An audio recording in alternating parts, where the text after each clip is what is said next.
about this and asking myself, what is the church? What is the church? In fact, if you look at the Bible, the church is described as you and me. We are the church.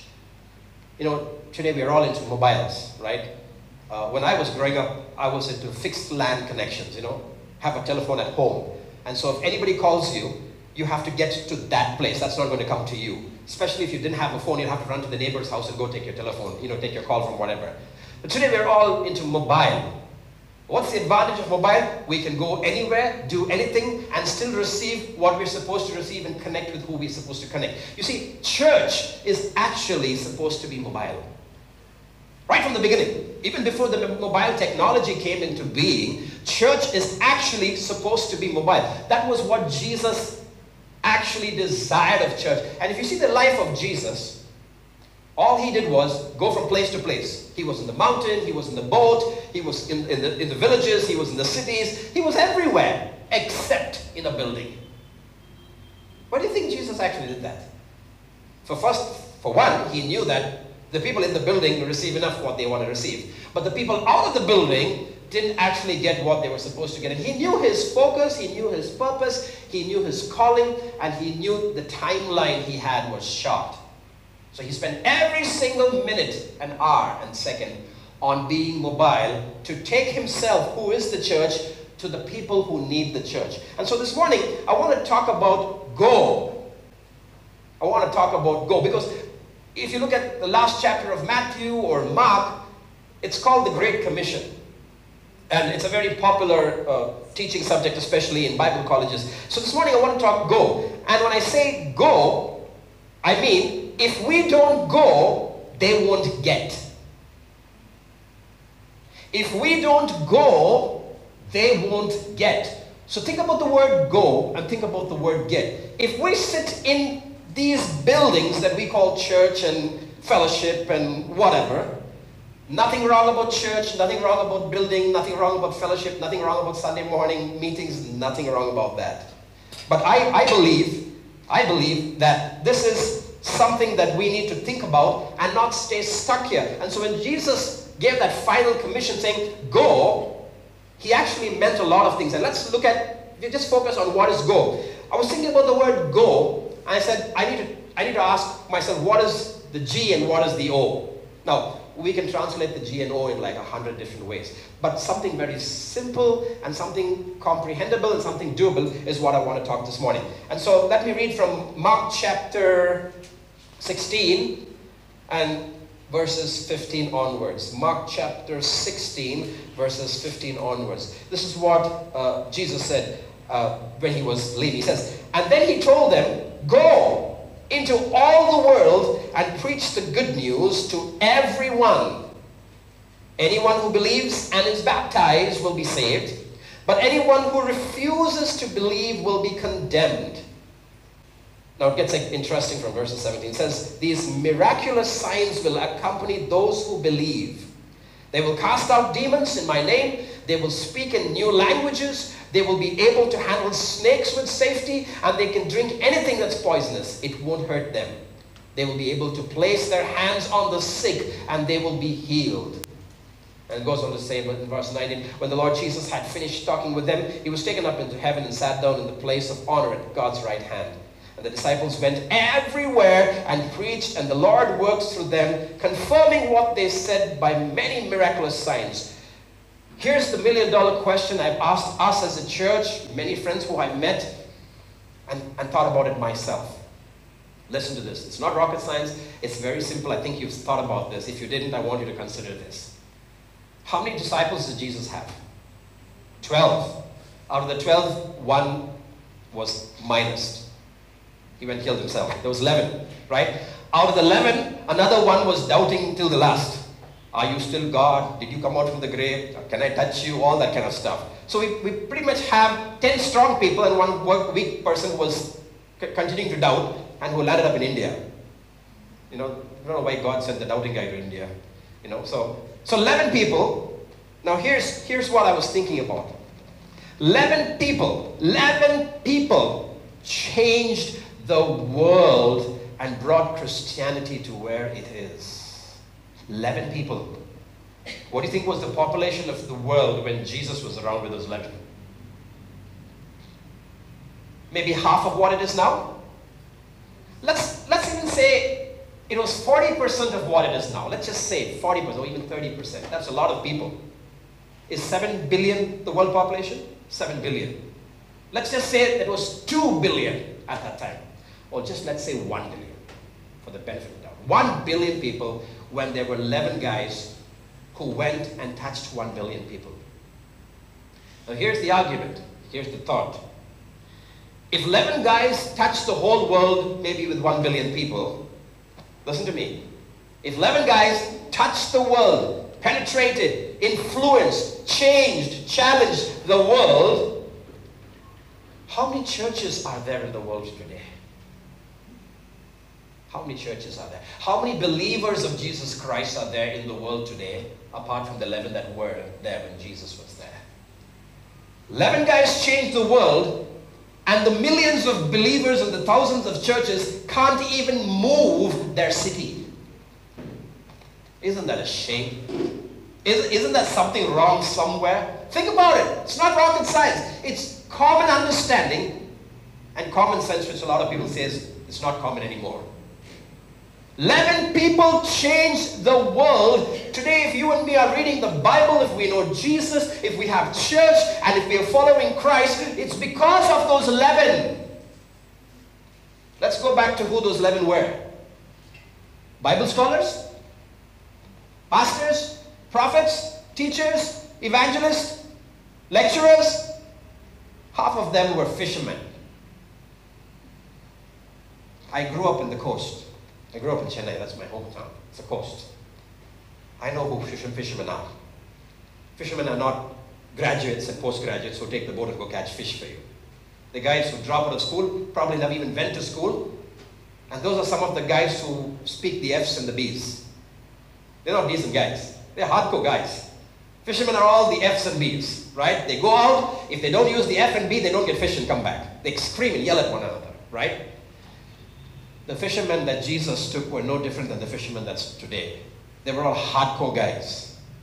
Uneducated, full of F's and B's, cursing one another, nothing close to the Bible, had no clue of who Jesus was, but very interestingly followed Jesus. And these were the guys that brought us to knowing Jesus. Brought us to actually understanding Christianity and the Word. And today, how many Bible colleges are there? How many Bible graduates are there? How many pastors and preachers and evangelists and teachers and prophets and prophetesses? Name them. How many of them with those thousands of churches and millions of believers, they're not able to even move their city? Forget the world. Let's take Bangalore. Do you know how many churches are there in Bangalore? Any guess? Any guess how many churches are there in Bangalore city? Not Karnataka, Bangalore. You know how many churches are there? Any takes? There are about 7,000 churches in Bangalore. 7,000 churches. And guess how many people in those churches? Don't even ask the question. What's the percentage of Christians in Bangalore? 11 people changed the world, and thousands of Christians are struggling to even save their lives. Forget change the world. We are struggling even to keep our own faith. Forget about going and trying to save somebody else. This morning, I don't intend to bring guilt to any one of us. I'm not into the picture of guilt manufacturing. I'm not into that state. I'm not into that theology. I'm into motivating, encouraging, and helping us think better. What are we today? Who are we? What are we? What are we doing? Are we comfortably decorating our walls and our floors and wanting crowds in our buildings? Is that what we're focusing on? Which is, by the way, not wrong. Nothing wrong with that. But if you read Mark chapter 16, if you read Matthew chapter 28, it says, go. And here's what I want to talk about. Go. What is G? First, the G is getting to be who you are. Getting a hold of yourself. If you're a child of God, if you're a believer, if you love Jesus, get a hold of yourself. Ask yourself, who am I in God? Why am I following Jesus? Maybe the good question is, why am I following Jesus? Today, if you just actually go and just casually ask people, why are you following Jesus? Most of the replies you'll get is, I want to go to heaven. This is my reply to people who say they want to go to heaven. That's not the goal of following Jesus, but maybe one of the goals. Getting to heaven is the least that you and me need to be bothered about. But I think the goal and the emphasis and the priority is to go, getting a hold of yourself. And when you look at the word getting a hold of yourself, here's what I'm thinking about. First is making the effort to try to please God's heart. Making the effort to understand what Jesus meant when he said, go. The second, readying yourself. How many of us have actually readied ourselves to go and be a blessing to someone, somewhere, whenever there's an opportunity and there's a need? Now, don't get me wrong. I'm not saying that we have to take our Bible, carry our Bible everywhere, catch somebody in the road and say, give me 2 minutes, I want to preach God's word to you. That's not what I'm saying. But I'm just saying, are we readying ourselves?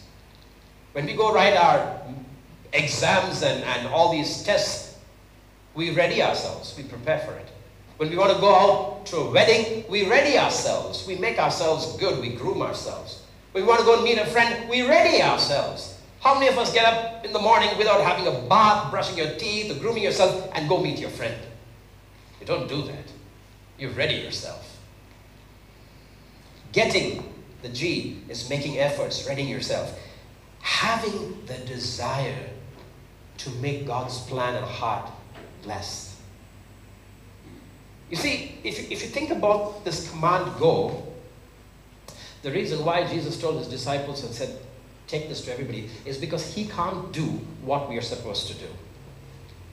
He's gone to be with the Father. He's sitting in the right hand of his Father. He's there. He can't come down and evangelize the way he did when he was on earth. He can't do that. And the reason why he came down is, one is to give his life, two is to be a good role model, telling us how we should be doing these things. And the whole aspect of Jesus taking those 12 disciples and later on making many other disciples out of those disciples is basically to say, do what I did. Don't do anything more, don't do anything less. A disciple is a follower. A disciple is not a questioner. A disciple is a follower. How many of you have visited Buddhist monasteries? Anytime. You know Buddhist monasteries? Or any of these, big, what do you call them? Sannyasi places. If you go to these places, all those people there, they're all disciples of one leader. They're all disciples of one leader. You know what's the best part of those people? And none of these people have read the Bible. None of them have gone to Bible college. You know what's the best that I love about these places? Lots to learn from these places. The one thing I love about those places is the amazing obedience, the amazing following, and the amazing non-questioning. So much so, some of these people actually become cults and tell everybody, tomorrow we're all going to die, and they will all die. They will consume poison and also die with their leader because of their dedication, obedience, and steadfast, no questioning attitude. That's a true disciple. That's a disciple. Jesus doesn't want us to be foolish disciples. He doesn't want us to be dumb disciples. He's given us thought. If your leader tells you to do something wrong, you're supposed to question your leader and say, hey, what are you saying? It's not in the Bible, man. How can I follow you? That's good. But you know what I've seen with many of our believers? If the leader says something or someone says something, hey, why are you saying that? How dare you say that? Questioning, arrogance, attitude, bad attitude, not good attitude. You know, if you can't be a disciple and question your master. If you're a disciple and you're questioning your master, then you're actually telling your master, right now I'm the master and you become my disciple. That's what happens if you question your master. It's important that we understand what is the dynamics of discipleship. And when the Bible says go, commission is, go make disciples and baptize them. That's all it was. That was all go. And so, having the desire, fulfilling God's desire, and the last in the getting yourself ready and getting hold of yourself is the obedience factor. The absolute obedience factor. That's all that I think about when it says getting, which is the G. If you come to the O, it's outside. When Jesus said go, here's what I'm thinking simply. G is getting, O is outside. Getting your hold of yourself to go outside. And in the outside, here's what we need to be doing. We need to be looking for opportunities. Opportunities. Sometimes I've heard people say, God never gave me an opportunity to do ministry. He never gave me an opportunity to have a conference and preach the gospel. Small things, who wants to give you big things? Who's going to come and give you $1 million and say, go do what you want and give me a account for it, and you can't even do it with $10? Who's going to do that? You must be joking for someone to do that to you. Opportunities are everywhere. Opportunities are everywhere. Are we recognizing them or are we ignoring them? That's number one in the outside. Options. There are options. Sometimes I hear people say, I'm not a big and a good and an eloquent preacher, brother. I can't share the gospel. Who said you're supposed to be a preacher to share the gospel? Who said you're supposed to be a pastor to share the gospel? Who said that? Did you know that those disciples, none of them were pastors? They're all just ordinary fishermen. They're not pastors. We are their disciples because they went and were obedient. Options. Ask yourself, what are the options? Just because you can't sing, it doesn't mean that you can't be on a worship team. Many people on our worship team can't sing. Did you know that?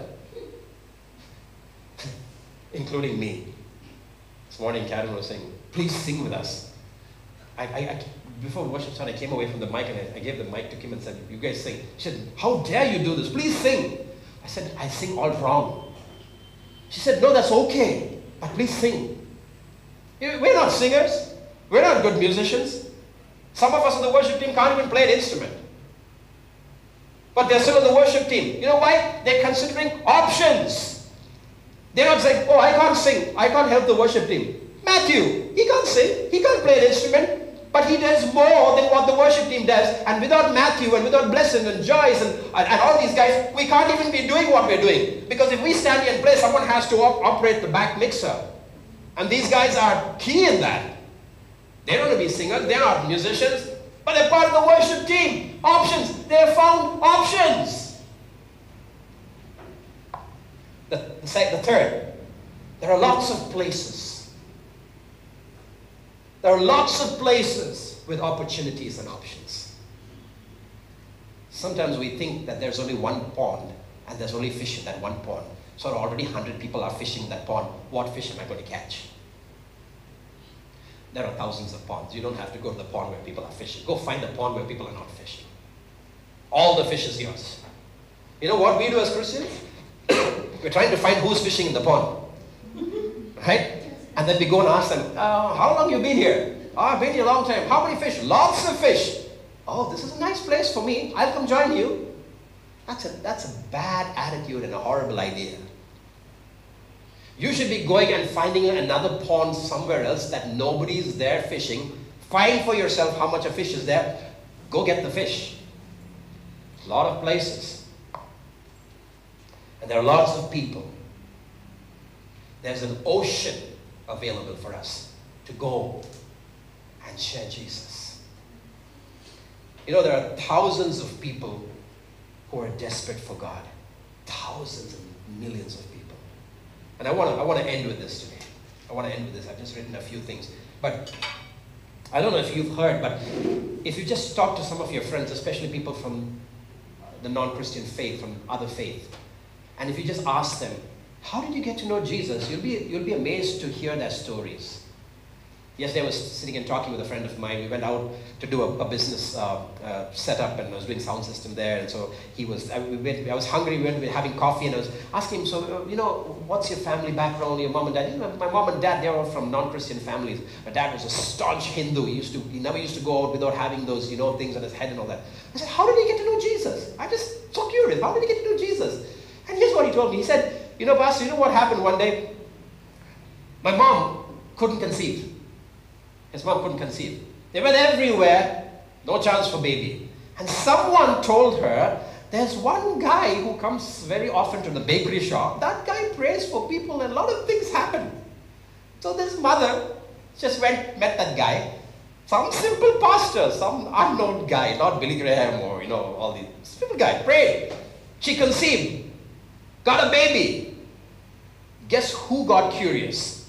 The husband, who's the staunch Hindu. Like, wow, this is something. He started finding out, asking questions, going and talking to people, and ended up loving Jesus. Just because one pastor prayed one prayer and Jesus did one miracle, the next 3 generations are Christians. Isn't that amazing? Let me tell you another story which most of you probably know. In the last 3 days, it's happened in our country, in Andhra Pradesh. Have you heard of the couple who killed their daughters? Right? Educated couple. This guy's a lecturer in a college and she's highly educated couple. Teenage daughters, 22, 19. They cold-blooded killed them, murdered them, because they were both in a trance. They were some tantric, some guy, some stupid, evil, demonic guy told them that this is what you can do and you can bring them back to life and some more power will come upon them. Just kill their daughters. They were in a state of trance even when the cops came. And they're telling the cops, just hold on, give us 2 hours more. Our daughters are going to come to life. Stupid guys. Now here's what I'm thinking. Here's what I've been thinking for the last 3 days. I actually want to take, by the way, like these are hundreds of these things that have been happening. This is not one of them. Hundreds of these things have been happening every month and every year. This is just an obvious one in the newspaper, that's all. People are desperate for solutions, so they go to desperate means and do desperate things and end in trouble. Do you think they really wanted to kill their daughters? No. They were trying to accomplish something out of their innermost desperate need. And they ended up this way. And here's what I'm thinking. If I take this as a case study, just this case, this fresh case, go to some of the people who don't know Jesus and ask them, what has happened with this husband and wife, this educated husband and wife? Do you think it was normal that happened, or do you think that was an abnormal story that happened? For all of us who know, we'll know that it's abnormal because the newspapers itself declared it was abnormal. It was magical, it was tantric, it was evil, it was demonic. Everybody knows that. The options and the opportunities we have are amazing. You and me don't even have to open the Bible to share the love and the power and the goodness of God. Just take these stories, go open up the story and say, have a discussion. People say, what do you think happened to that couple? Why did they do that? Have a discussion, and at the end, bring it to the point where you can tell them they were actually searching for something and found something else. But the something they were searching is for that satisfaction, that need, and that urge inside, which is God, the real God, who can give that to them. But they ended up with the devil, and the devil took their life. Remember what the Bible says? The devil's come to kill, steal, and destroy. That's all he does. That's his full-time ministry, by the way. All of us who say we are in full-time ministry, we're actually not in ministry. We're wasting our time. You know who's in actual ministry? The devil is in full-time ministry. Even no pastor right now that I know of is in full-time ministry. Half of the time they waste. The other half of the time they're confused. The devil's in full-time ministry. The guy is all out to kill, steal, and destroy. And he accomplishes it. He accomplishes it. We're witnessing what he's accomplishing every day just in the newspapers. And we say we love Jesus. We say we follow Jesus. We say we are disciples. We say we are Christians. We say we are in ministry. How many people have we saved in the last 1 year? How many people have we saved in the last 1 year? How many people have we explained to the love of Jesus in the last few months? How many? Can we do accounting? Can we take a account? We'll be ashamed of ourselves that we've not done it. We'll be ashamed that we've not done it. But we claim to follow the Almighty God. And the God who we are following is saying, go! And we're saying, go where? We're saying, we're already going every Sunday. He's saying, no, wrong place. I want you to go there. I love this guy, John Wimber.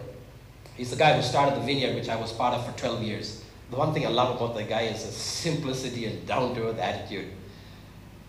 And this is one of his statements. He says, the meat is in the street. The meat is in the street. It's not in the church. In the church is only vegetables. You want non-veg? You want kebab? Grilled chicken? That's the street. You'll get thai sadam, sambar, and carrots here.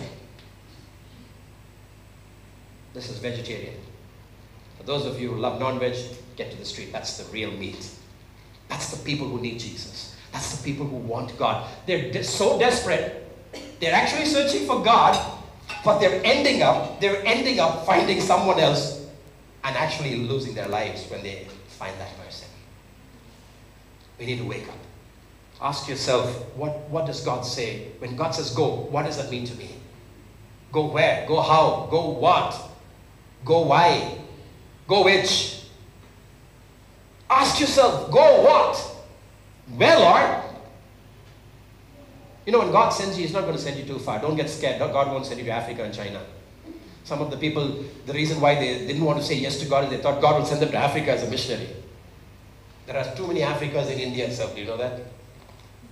There are lots of Africas in India. Don't go searching anywhere out of India. Right now, India is so big, so vast. It's an ocean of opportunities. You don't need to go anywhere to share the gospel. You know, when I find all these mission organizations saying, we are training Indians to send them out to preach the gospel, I'm like, why are you wasting your time and your flight money? I'll give you opportunities in here, man. I'll give you opportunities around Karnataka where people don't even know Jesus. When I was doing my DTS, I want to close with this. When I was doing my DTS, we had lecture phase and then we had 2 months outreach, right? The 2 months outreach, we were supposed to go to villages. And so we were out in the villages. One day, me and another American guy, my friend, we were walking in this village. We went right into some Indian village and hardly anybody there. And we saw this guy with some sheep or something. And we're like, hi, Baya, how are you? Yeah, I'm fine. And we're like, do you know Jesus? And this guy like, Jesus, you mean iron box?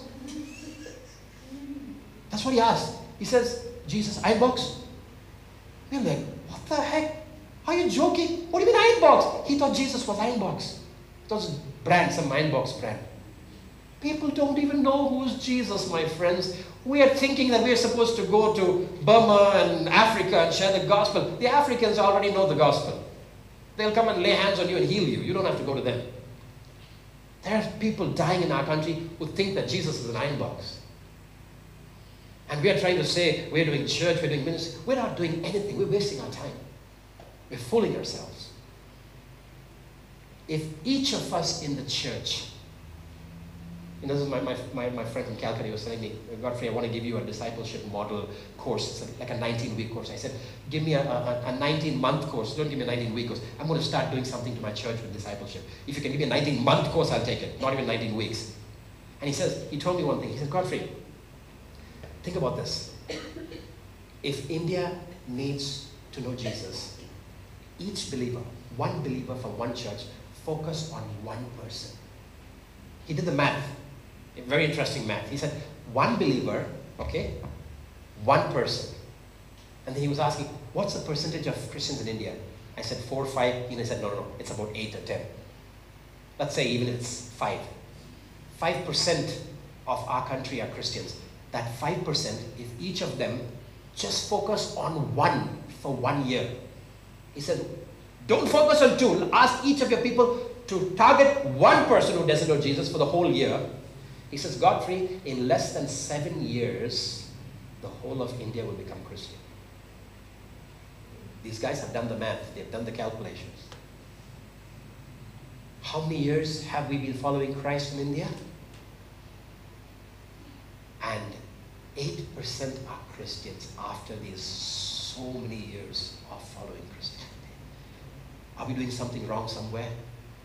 Remember I told you about the gym story when you go to the gym, you work out, right? You go and if you don't lift properly, you'll think that, muscles are going to come here. And if you don't lift properly, muscles will be coming here, right? If you don't do the exercise properly, you'll be getting bulges in the wrong places. Lots of people go to the gym and they lift weights, but they just lift wrong positions. You know what we're doing?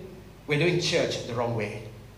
It's like going to the gym and doing wrong exercises with the right equipment. We've got the right equipment, we're just doing it the wrong way, so we're not seeing results. If you go and lift wrong positions, you're not going to get the body you want to get. You're not going to get the shape and the physique you want to get. You won't get it. You were getting bulges in some other places that you don't want. That's because you're in the gym with the right equipment doing the wrong thing. The church is pretty much like that.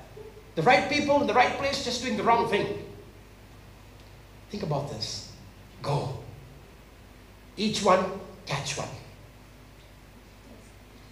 Each one, catch one. Let's make it, what do I say? A commitment. If there are 30 or 40 people in our church, each one catch one. At the end of the year, we've got 80 people. I'm not saying catch one to bring them to the church. I'm saying catch one to fill the kingdom. I don't care if they come to the church.